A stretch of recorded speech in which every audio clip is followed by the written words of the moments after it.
This poem's called My Roommate Thomas. Raise your hand if you got a roommate. Kind of. Now with both hands, from 1 to 10, rate your hate for your roommate. It's a love-hate. Randy has a 10, wow, okay. That was a 9. Okay, 9. There's something you like about him, not sure quite. Alright, now, turn on your imagination. Let's pretend. Here, let me introduce you to my friend. Let's expose this man with a pad and pen. I've talked to him most days I've been alive, and we love passing the time by sending shivers up and down each other's spines, whispering lies and screaming things we deny. Let me introduce you to Thomas. Now again, from 1 to 10, rate your hate, Luke. 10, 10, 10, my friend. To be honest, my hate for Thomas knows no end. Such hate it puts you at each other's throats. So much hate it clumps up and makes you choke. So much conflict it leaves your heart broke. Insults that put me down and lose hope. Attempting to cope, but it's unhealthy when my thoughts swing to the noose rope. I was surprised to walk in here and say hi to you. I didn't think you would show up when I invited you. And now you've got me all excited to read a poem.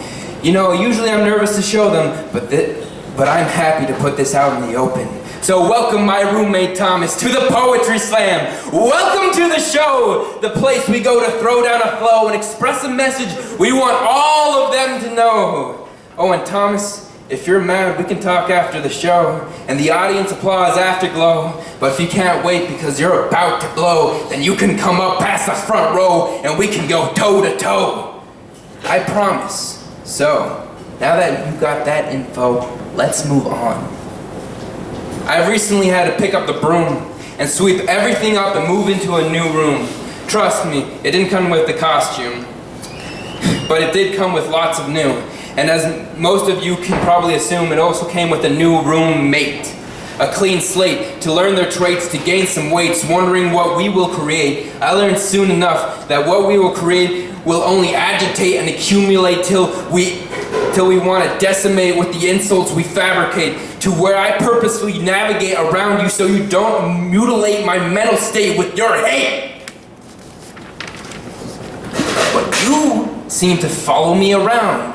Is your mind really that bent that you make an effort to dent my mood, and we spend so much time up in the arguments? Dude, we just help each other pay rent. You're the person I resent. I wouldn't mind taking the risk of putting my fist right to your face next time you make me pissed.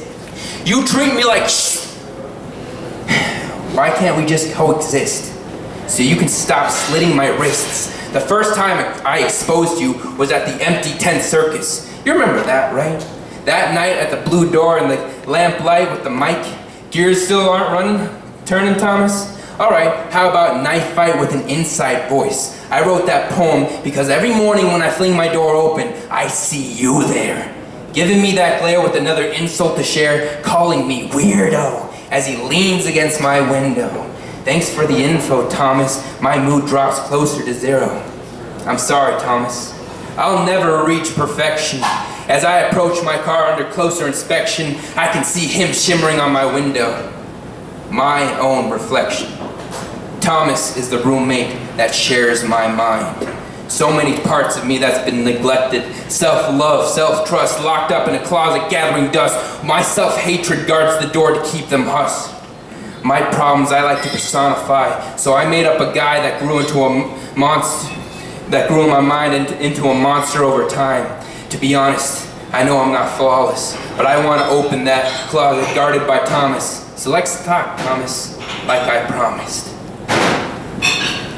You really want to talk now, little inkheart? While we're under the stage light tonight, you better say things right, or else I'll pick apart your heart. Better play it smart. We dressed up for this show, so we got to express our stress or hit the road. I mean, you remember last time, how you walked off before finishing the rhyme, and I said fine, and rewarded you with lines, with red lines and shivers up the spine, in the bathroom 9:15, yeah. So you see, this body should be mine. You don't deserve to have it. That's why I always punish and damage, because it seems life is too complex for you to manage. Well, I at least think things through. What do?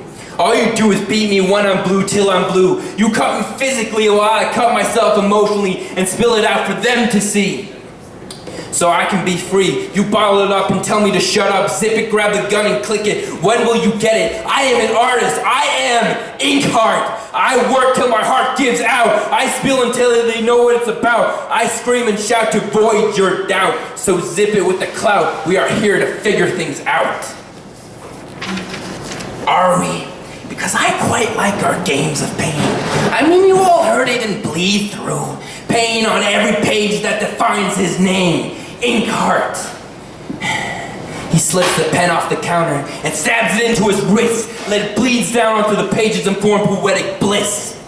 So please, let us see that fear that makes you stutter. Those tears that turn your knees to butter. Let's keep holding on to that baggage, those 7 years of clutter. So let's hear what you got to say, you cutter. First of all, you're a cactus. Is that supposed to be an insult or something, Inkheart? Yes, because calling you a prick would imply one needle. You're the whole thing. And second of all, remember that in Bleed Through I said I am ready for change. Exchange my pain and rage for a shot at opening the closet guarded by you, Thomas.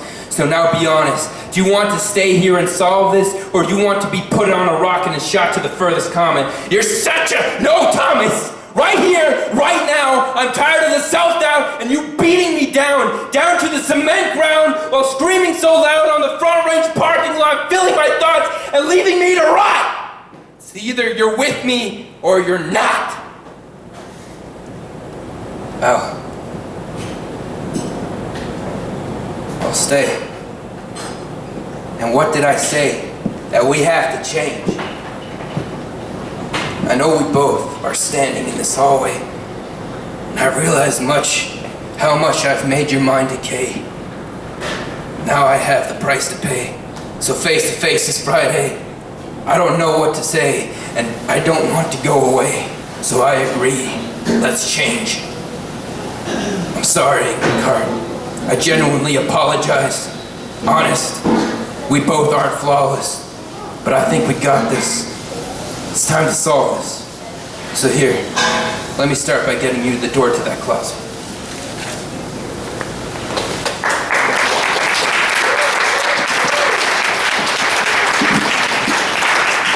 Thank you.